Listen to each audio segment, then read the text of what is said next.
بسم اللہ الرحمن الرحیم، السلام علیکم۔ آپ دیکھ رہے ہیں پروگرام ریاست اور عوام۔ میں ہوں محمد اکبر باجوہ۔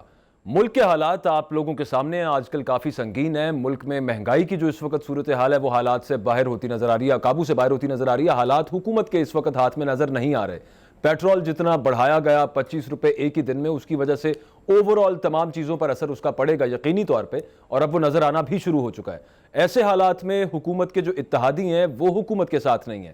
آج کی خبر آپ کے سامنے ہے کہ اتحادی سب سے بڑی اتحادی جماعت کاف لیگ حکومت کی، انہوں نے وزیر اعظم کے عشائیے میں جانے سے انکار کر دیا ہے۔ بجٹ پاس کرانے کے حوالے سے وہ کہتے ہیں کہ ہم ساتھ دیں گے، لیکن اوورآل وزیر اعظم کے ساتھ وزیر اعظم ہاؤس میں حکومت بلائے تو وہ ملنے نہیں جائیں گے وہاں پر۔ ایسا سب کچھ کیوں ہے؟ فواد چودھری صاحب نے آج سے کچھ دن پہلے جو انٹرویو دیا تھا، کیا یہ اس کی بازگشت ہے؟ کیا وہی اثر اب تمام اپوزیشن کے اتحادیوں پر بھی ہوتا اب ہمیں نظر آ رہا ہے؟ اس سارے معاملے پر ہم بات کریں گے، لیکن اہم بات یہاں پر یہ ہے کہ حکومت تو اپنی جگہ پہ، اتحادی بھی اپنی جگہ پہ، اپوزیشن یہ کہتی ہے کہ حالات تو ملک کے انتہائی برے ہو چکے ہیں لیکن ہم اویلیبل نہیں ہیں۔ خواجہ سعد رفیق صاحب نے نیشنل اسمبلی میں یہ فرمایا کہ اب ہم بھی اویلیبل نہیں ہیں، نہ ہم اویلیبل ہیں نہ پیپلز پارٹی اویلیبل ہے۔ پیپلز پارٹی کے رہنماؤں نے اور پی ایم ایل این کے رہنماؤں نے آج پریس کانفرنس کی۔ خواجہ آصف صاحب اور بلاول بھٹو زرداری صاحب نے بجٹ انہوں نے کہا کہ نامنظور ہے، یہ حکومت نہیں رہنی چاہیے، لیکن at the very same time کوئی آثار نظر نہیں آتے، خاص طور پر مسلم لیگ نواز یہ چاہتی ہو کہ حکومت گر جائے۔ یہ سب معاملات ہیں کیا؟ چل کیا رہا ہے پردے کے پیچھے؟ اس سارے معاملے پر آج بات کریں گے۔ پروگرام میں ہمارے ساتھ سینئر سیاستدان، باغی رہنما جاوید ہاشمی صاحب موجود ہیں۔ بہت شکریہ جاوید ہاشمی صاحب، آپ نے وقت دیا پروگرام کے لیے۔ سر، سب سے پہلے تو یہ بتائیے گا، ابھی آج کل یہ کہا جا رہا ہے کہ حکومت کے دن گنے جا چکے ہیں، پی ایم ایل این بھی کہہ رہی ہے، پیپلز پارٹی بھی کہہ رہی ہے، تمام اپوزیشن اور اس کے علاوہ باقی جو جماعت اسلامی بھی کہہ رہی ہے کہ حکومت کے پاس 5-6 ماہ بھی نہیں رہ گئے، لیکن at the very same time کو موڈ نظر نہیں آتا ان کا گورنمنٹ ٹاپل کرنے کا یا ہٹانے کا حکومت کو۔ اس کی کیا وجہ ہے سر؟ باجوہ صاحب، بڑی مہربانی اور اپنے مجھ سے بات کرنے کا موقع دیا آپ نے۔ سر دیکھیں، یہ ہمارے ملک کے حالات دنیا کے حالات سے بالکل مختلف ہیں۔ دنیا کے اندر جو پاور شیئر کرتے ہیں زیادہ تر، وہ جمہوری حکومتیں ہوں یا ڈکٹیٹر ہوں، آمریت ہو، وہ ہمیں سمجھ آتی ہے کہ حکومتوں کو تبدیل کرنے والے، قیادتوں کو پیدا کرنے والے کون ہیں۔ یہاں ہماری تھوڑی سی بدقسمتی ہے، وہ پورے قوم کو نظر نہیں آ رہی، کیونکہ حکومتیں بدلنے والی قوتیں بھی اور ہوتی ہیں، طاقت بھی اور ہوتی ہے۔ اس لیے یہ لمبا سفر جو تھا، اس سے اب تھک کے تمام پارٹیاں اقتدار میں آ چکی ہیں، اپنے مسائل کا حل پیش بھی کر چکی ہیں، اور اب اپنا وقت گزار کے پھر وہ اپنے کچھاروں میں واپس بھی جا چکی ہیں۔ اب یہ کوئی ایک نیا جو سلسلہ تھا اقتدار کا، وہ تھا عمران خان۔ تو عمران خان جب آ گیا تو وہ ان کو تو پیچھے تمام قوتوں کو دھکیلا گیا، پیچھے ہے کہ وہ اپنے زخم سہلا رہے ہیں۔ عمران خان پہ وہ ایک طاقت ہے، طاقت اس کی اپنی نہیں ہے، وہی میں عرض کر رہا ہوں کہ جو ہمارے نظام کے اندر ایک طاقت دینے والی قوتیں ہیں وہ اور ہوتی ہیں۔ وہ عمران خان اب اکیلے حکومت چلا رہے ہیں، ان کے عشائیے میں لوگ آئے نہ آئے، اس کی میٹنگوں میں آئے نہ آئے، ابھی بھی وہ بجٹ پاس کرنے کے لیے ووٹ اس کو دے دیں گے۔ تو یہ کسی ایک پارٹی کا نہیں ہے۔ دوسری پارٹی جو کہتی ہے کہ ہم بڑے ایکٹیو ہیں، وہ اس بجٹ کے پاس کرنے پر نظر بھی نہیں آئیں گے۔ اور تمام پارٹیاں صرف تقریریں کریں گے، ایک اگریسو طریقے سے اس بجٹ کے لیے جنگ نہیں لڑیں گے، کیونکہ یہ بجٹ ہے ہی نہیں، عمران خان کا نہیں ہے۔ تو اس لیے بہت امپورٹنٹ پوائنٹ ہاشمی صاحب آپ نے اٹھایا، لیکن میں یہ سوال پوچھنا چاہوں گا آپ سے. آپ سینئر رہنما ہیں، آپ سینئر سیاستدان ہیں، آپ سیاست کو سمجھتے ہیں اور ملک میں نظام کس طرح چلایا جاتا ہے، چل رہا ہے، آپ یہ بھی سمجھتے ہیں. یہ پھر گریزاں کیوں ہیں؟ مطلب صرف دکھانے کے لیے بھی کیوں نہیں جا رہے وزیر اعظم کے پاس؟ ناراضی کا اظہار پھر کر ہی کیوں رہے ہیں جب at the end of the day کرنا انہوں نے وہی ہے جو ہونا ہے، جس کی آپ نے بات کی؟ کہ جو دوست کہہ رہے ہیں ہم اویلیبل نہیں ہیں، ہوں میرے تو دوست بھی ہیں، عزیز بھی ہیں. میں نے عمران خان کو اقتدار میں آنے سے پہلے میں نے کہا تھا کہ اگلے سال وزیر اعظم بننے کے لیے کوئی آدمی اویلیبل نہیں ہوگا. ہوں اب وہ عمران خان تو فارغ، اس نے اپنے جو چلایا ہے وہ لوز کر رہا ہے اپنی جو اس کی اپنی طاقت تھی، جو اس کی ایک توقعات لے کے ان کو آئے تھے، وہ بھی کمزور ہو گیا ہے. یہ سامنے کے آدمی نہ گنے، ایم این ایز کو نہ گنے، وزیروں کے اختلاف کو نہ گنے، کیبنٹ کے اختلافات کے بیانات بھی آتے رہے، ان کو چھوڑ دیں. اس کے کا جو بیس تھا، جس کی بنیاد پر وہ اقتدار میں آئے تھے، وہ پہلے بھی اکثریتی نوجوان نہیں تھے، لیکن جو تھے تو ایک نئی ایک امیدیں، توقعات، تبدیلی، یہ ایک نعرے بھی تھے. میں تو ان کے ساتھ بھی کھڑا تھا، لیکن اس کے باوجود باقی چیزیں، اس کی اپنی جو سپورٹ ہے، جو بیس ہے، وہاں پہ بھی اب کریکس نظر آ رہے ہیں. تو اس لیے ہمارے ہاں یہ پارٹیاں اپنے فیصلے کرنے کے لیے آزاد نہیں چھوڑی گئی. یہ جو اپنے آپ کو بچانا چاہتا ہے وہ پیچھے بیٹھا ہے، کوئی تقریر کر رہتا ہے. لیکن یہ جو آپ کی اسمبلی ہے، بدقسمتی سے میں سمجھتا ہوں اچھا کہ ہاشمی ابھی بھی صاحب، جی آپ کی اسی بات سے میں آپ سے ایک اور سوال پوچھنا چاہتا ہوں. کیا یہی وجہ ہے، اس قدر حالات سنگین ہے، اس قدر عوام مشکل میں ہے، اس کے باوجود شریف فیملی، شریف فیملی باقاعدہ نظر نہیں آ رہے کہیں پہ؟ نواز شریف صاحب لنڈن بیٹھے ہیں، مریم صاحبہ کی کوئی سٹیٹمنٹ نہیں آتی، شہباز شریف صاحب صرف ٹویٹ کر دیتے ہیں، حمزہ شہباز بھی نظر نہیں آ رہے. یہ میں آپ سے عرض کر رہا ہوں کہ ہر ایک نے شروع میں نے عرض کیا تھا، ہر ایک نے بہت محنت کی ہے، حکومتیں بھی چلائی ہیں، معیشت کو بھی ٹھیک کیا ہے، اور پاکستان کے بڑے بڑے پروجیکٹس جو ہیں اتفاق سے وہ سارے شریف صاحبان کے یا نواز شریف کی قیادت میں یہاں پہ بنے ہیں. لیکن مجھے یہ بتائیں کہ آیا کسی وزیر اعظم کو اپنا وقت معین جو ہوتا ہے وہ اس تک اس کو کامیابی سے جانے دیا کیا؟ بالکل. اس ملک میں 17-18 وزیر اعظم گزرے ہیں. یہ چودھری گھر بھی ایک وزیر تھا، محمد علی بوگرا بھی وزیر تھا. سب آئے بیچاروں نے کوششیں کی، کوئی گوادر پاکستان میں کسی نے شامل کرایا، کسی نے ایٹمی طاقت بنایا پاکستان کو، بھٹو نے، نواز شریف صاحب نے، ڈاکٹر قدیر نے، ضیاء الحق نے.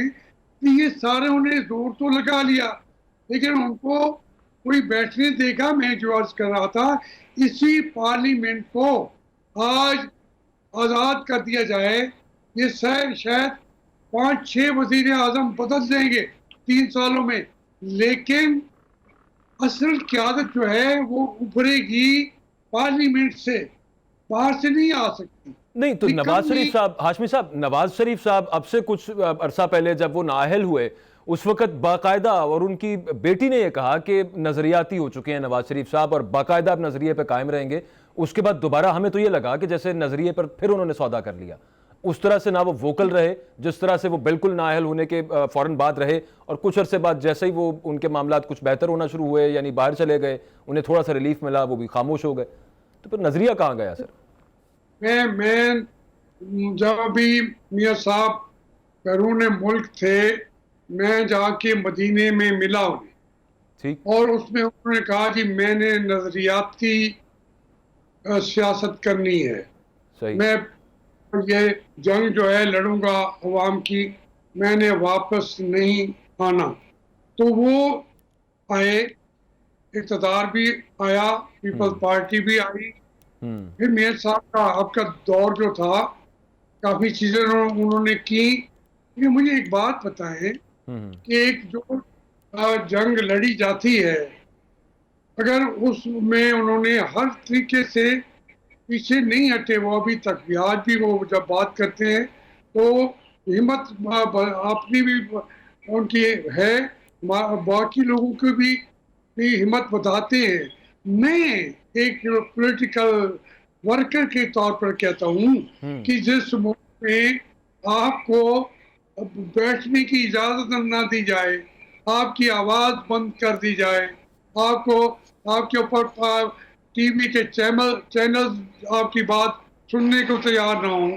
کیا مریم نواز جو ہے کسی چینل نے اس کا انٹرویو دیا جب پابندی لگائی؟ سوشل میڈیا ہے سر, بات ٹویٹر پہ پہلے اچھی خاصی سوشل میڈیا ہے سر, ٹویٹر پہ اچھی خاصی وہ ایکٹیو رہتی تھی, ٹویٹس کرتی تھی. چلیں اگر میڈیا ان کو نہیں بھی کور کرتا, ویسے تو ٹویٹس ان کی کور ہو جاتی ہیں, لیکن اگر نہیں کور کرتا لوگ دیکھ تو ضرور سکتے ہیں نا ابھی بھی, لیکن وہ وہاں پر کسی قسم کا کوئی پیغام, کسی قسم کا کوئی احتجاج ریکارڈ نہیں کراتی. آپ کی بات صحیح ہے, لیکن میں صرف عرض کر رہا ہوں کہ رکاوٹیں کیوں, جمہوریت میں رکاوٹیں کیوں؟ چلو میڈیا بھی تو آ جائیں گی, آپ کی بات کبھی بات سن لیں گے, لیکن سوشل میڈیا کی حیثیت کے ساتھ میسج یہ بھی ہے کہ آپ ملک کے میڈیا پہ آپ کی آواز نہیں آئے گی, تو یہ میسج جاتا ہے ووٹر کو, یہ میسج ووٹر لوگوں کو میسج جاتا ہے کہ ان کی بات مت سنو. مصیبت یہی ہے. میں نے تو ایک تذکرہ ذکر کیا تھا مریم بی بی کا, لیکن یہ پوری کی پوری جب سیاست کے رستے روک لیے جائیں, پارلیمنٹ آج بیٹھی نہیں ہے, لیکن اس پارلیمنٹ کے اندر بھی اپنی مرضی کے فیصلے نہ کرنے دیے جائیں. 4 آدمی کو ادھر بھیج دیں, 2 آدمی کو عشائیے میں نہ جانے دے, آنے دے. عمران خان کیا کرے گا؟ عمران خان پہلے بھی, یہ امپورٹنٹ پوائنٹ, عمران خان کیا کرے گا؟ ہاشمی صاحب, عمران خان صاحب کہتے ہیں کہ میں ایک کھلاڑی ہوں, ہارنا آتا ہے مجھے, ہار کے پھر جیتنا بھی آتا ہے, جیتنا بھی مجھے آتا ہے. اس وقت تو حالات جو ہیں ملک میں اور اوورال جس طرح حکومت چل رہی ہے ان کے ہاتھوں سے باہر لگ رہا ہے معاملہ. آپ کو لگتا ہے کہ ان فیوچر وہ قابو کر پائیں گے؟ بیکاز آپ ان کے ساتھ رہے ہیں اتنے سال, آپ تحریک انصاف کم از کم 3 سال آپ حصہ رہے, تو آپ نے بڑے قریب سے ان کو دیکھا بھی ہوگا, اس سے پہلے بھی آپ ان کو جانتے تھے. آپ کو کیا لگتا ہے, آپ کی پیش گوئی کیا ہے, آگے حالات قابو کر پائیں گے جو وہ کلیم کر رہے ہیں, یا پھر واقعی اب معاملہ ان کے ہاتھ سے نکل چکا؟ وہ جو ان کو مواقع ملے تھے بطور کپتان کرکٹ ٹیم کے, اس سے زیادہ مواقع مل گئے یہاں ملک کے وزیر اعظم بننے کے بعد. پہلے تھے ان کو آ کے بٹھا دیا. اب بدقسمتی یہ ہے کہ جو باتیں وہ کرتے رہے ہیں, جو نعرے وہ اٹھا کے باتیں کرتے رہتے ہیں, آپ مجھے وجہ بتائیں. لوگ بھی جانتے ہیں کہ ان کی کابینہ ان کی مرضی کی ہے. دیکھیں, آپ صرف نظر اٹھا کے دیکھیں, کابینہ نہ ان کی مرضی کی ہے, جو ان کی مرضی کی ہے وہ اس سے بھی بری ہے. جو ایک اس طریقے کی باتیں عمران خان صاحب ڈیلیور نہیں کر سکے. ویری انٹرسٹنگ پوائنٹ ہاشمی صاحب, آپ نے پوچھا اب کابینہ ان کی مرضی کی ہے, میں اس پر آپ سے ہی سوال پوچھنا چاہوں گا, آپ اس پہ ذرا رہنمائی ہماری یہ کریں کہ زیادہ انحصار آج کل وہ مشیران پہ کر رہے ہیں. فواد چودھری صاحب نے بھی جو انٹرویو دیا آپ نے دیکھا ہوگا یقینی طور پہ, تو اس میں بھی انہوں نے کہا کہ پھر اس طرح کے معاملات چلیں گے تو سوال تو اٹھے گا کہ پارلیمانی سسٹم اس وقت پوری طرح فعال ہے یا نہیں, یا تو ان کی جو پرانی ٹیم ہے جو ان کے وزیر ہونے چاہیے تھے کیا وہ اہل نہیں ہے, اس وجہ سے وہ مشیران پہ اتنا زیادہ انحصار کر رہے ہیں, یا پھر مشیران ان پر تھوپ دیے گئے ہیں؟ آپ کی رائے کیا ہے اس پہ؟ ایک تو باجوہ صاحب حقیقت یہ ہے کہ عمران خان صاحب کے پاس وہ کہتے تھے میں نے تھنک ٹینکس بنائے ہوئے ہیں. جی ہاں, میں امپریس ہو گیا کہ ہمارے وہ کام کر رہے ہیں امریکہ میں, ادھر ادھر سب جو اسپیشلسٹ ہیں ان کو ہم لے کے آئیں گے. بدقسمتی سے جب میں اندر گیا اس پارٹی کا, میں صدر رہا ہوں پارلیمانی بورڈ کا بھی چیئرمین رہا ہوں, تو مجھے جو اختیارات دیے تھے وہ کوئی سیاسی پارٹی دوسرے بندے کو نہیں دیتی, کوئی چیئرمین یا صدر یہ نہیں کرتا. تو مجھے تو اختیارات کی مجھے کمی نہیں تھی, لیکن بات یہ ہے کہ ان کے سارے مشیر جو ہیں وہ جو نکل کے آئے ہیں وہ نااہل ہیں، جو مشیر دوسری طرف سے آئے ہیں وہ بھی نااہل ہیں. اور بات یہ ہے یہ تو ایک اور زیادہ ڈیپیکل ہو گیا ہے. ہاشمی صاحب ادھر ایک اور چھوٹی سی بات ذرا کلیئر کر دیجئے گا. آپ جب وہاں پر گئے آپ کو بتایا گیا کہ تھنک ٹینکس کام کر رہے ہیں، پالیسیز بن رہی ہیں، آگے ریفارمز کے لیے ہم پہلے سے تمام تیاری کر کے بیٹھے ہوئے ہیں، وہ آپ کو 3 سال پتہ ہی نہیں چلا کہ ان کے پاس تو کوئی تیاری نہیں ہے، کوئی ٹیم نہیں ہے، کوئی پلان نہیں ہے، کوئی فریم ورک نہیں ہے آگے کے لیے، اور وہ بعد میں جب آئے، جب حکومت میں آئے تو وہ ایکسپوز ہو گئے بعد میں. تو آپ کو بھی 3 سال پتہ نہیں چلا کہ یہ سب معاملہ یوں چل رہا ہے؟ یہ اوپر کی باتیں ہیں سب. میں آپ سے عرض کروں، مجھے پہلے دن ہی جب میں یہاں سے کراچی گیا تھا جی اور عمران مجھے وہاں لینے آئے تھے ایئرپورٹ پر، وہ میری گاڑی چلا کے جا رہے تھے جیسے انہوں نے یہ سعودی عرب کے ولی عہد کی چلائی ہے، جیسے انہوں نے، اور میری گاڑی انہوں نے کہا 35 سال بعد میں گاڑی چلا رہا ہوں جاوید ہاشمی کی. تو وہ تھوڑی دیر میں ہی یہ تکلف ہو گئے. اس نے کہا کہ آپ شجاعت صاحب سے یہ بات کریں، اپنے دوستوں سے، آپ جو ہے کیانی صاحب سے یہ بات کر لیں، آپ نے فلان. میرا دل کرتا تھا کہ میں ابھی اس گاڑی سے چھلانگ لگا کے باہر نکل جاؤں. میں نے بعد میں یہ بات کئی دفعہ پارٹی کے اندر 3 سال کے اندر کور کمیٹر کے اندر تمام عمران صاحب کے سامنے میں نے کہا اسی دن میرا دل چاہتا تھا میں باہر چھوڑ کے آپ کو چلا جاؤں. پہلے بات یہ ہے ہی دن جی پہلے دن پھر میں تو اب اس میں میری واپسی پہلے دن کیسے ہوتی. میں نے جو وہاں تقریر میں کہہ دیا کہ میں آپ نے باغی کو بلا لیا ہے، میں غلط باتیں دیکھوں گا تو میں کھڑا نہیں رہوں گا، میں اپنی آپ کے غلط باتیں ہوں گی. پھر میں چلتا رہا کہ میں شاید ان کو ٹھیک کر سکتا ہوں. میری عزت کیونکہ بہت زیادہ تھی اس پارٹی میں، تو میں چاہتا تھا کہ میں کہیں جا کے ٹھیک کر لوں گا. لیکن جب مجھے انہوں نے کنٹینر پہ جب راحیل شریف صاحب کے ساتھ بات طے ہو گئی کہ اس کے بعد انہوں نے کہا کہ الیکشن کمیشن اس کی انکوائری کرے گا، یہی ہماری ڈیمانڈ تھی. تو عمران خان نے کہا کہ ہم نے جانا ہے اور پارلیمنٹ پہ بھی قبضہ کرنا ہے. ہاشمی صاحب یہ تو پیچھے کی ہوگی نا بات. اب آگے والا ابھی بھی آپ نے 1-2 پوائنٹس تو صحیح اٹھا دیے کہ جو ان کی کور ٹیم تھی وہ اتنے اہل نہیں رہے، اس کے بعد جو مشیران ان کے ساتھ ملے یا ان پر مسلط کیے گئے یا جن سے وہ اب کام لے رہے ہیں وہ بھی اتنے اہل نہیں ہیں. آگے آپ کو لگ کیا رہا ہے؟ آپ نے کہا کہ جو 92 میں ان کو چانسز ملے تھے ٹیم بنانے کے، اس سے زیادہ چانسز انہیں اب ملے ہیں. ابھی بھی سنبھل پائیں گے یا نہیں سنبھل پائیں گے؟ آپ کی کیا پیش گوئی ہے؟ آپ نے جو پہلے مجھ سے پوچھا، میں نے پہلے دن سے آخری دن تک کی داستان آپ کو وہ سنا دی. بالکل. اب بات یہ ہے کہ جتنے میں آپ کو یہ بات یقین کے ساتھ کہہ سکتا ہوں کہ وہ تقریباً جو ایک کلیش آف انٹرسٹ ہے نا، اس کی وجہ سے سارے لوگ وہ بیٹھے ہیں جو اپنے انٹرسٹ کو واچ کر رہے ہیں. وہ ہمیشہ کیبنٹ میں موجود رہتے ہیں اور وہ اپنے جو دیکھیں نا کنٹراڈکشن جو ہے وہ صرف ایک کہنے کی نہیں ہے. جو عمران خان کہتا ہے یہ کرنا ہے تو اس کے خلاف انہوں نے آدمی بٹھا رکھے ہیں جو سب سے پہلے اس کو ناکام کر دیتے ہیں. وہ ان کو یہ تو بڑی اندھیری سی سچویشن آگے نظر آ رہی ہے ہاشمی صاحب. اگر حکومت اپوزیشن کہتی ہے اور سب کہہ رہے ہیں اور لوگوں کو محسوس ہو رہا ہے کہ آگے صحیح ڈیلیور ابھی نہیں کر پائے، آگے کس طرح ڈیلیور کریں گے؟ اپوزیشن خاص طور پہ کہتی ہے کہ یہ ملک کا بیڑا غرق کر دیں گے. ایٹ دا سیم ٹائم وہ ان کو ہٹانے کے لیے بھی کسی طور پر کوئی کوشش نہیں کر رہے. تو پھر عوام کہاں جائیں؟ کس کو دیکھیں؟ عوام کیا کریں؟ مجھے یہ بتائیں. میں آپ سے عرض کر رہا ہوں، میں نے کہہ دیا تھا کہ 6 مہینے کے بعد وزیر اعظم بننے کو کوئی تیار نہ ہوگا.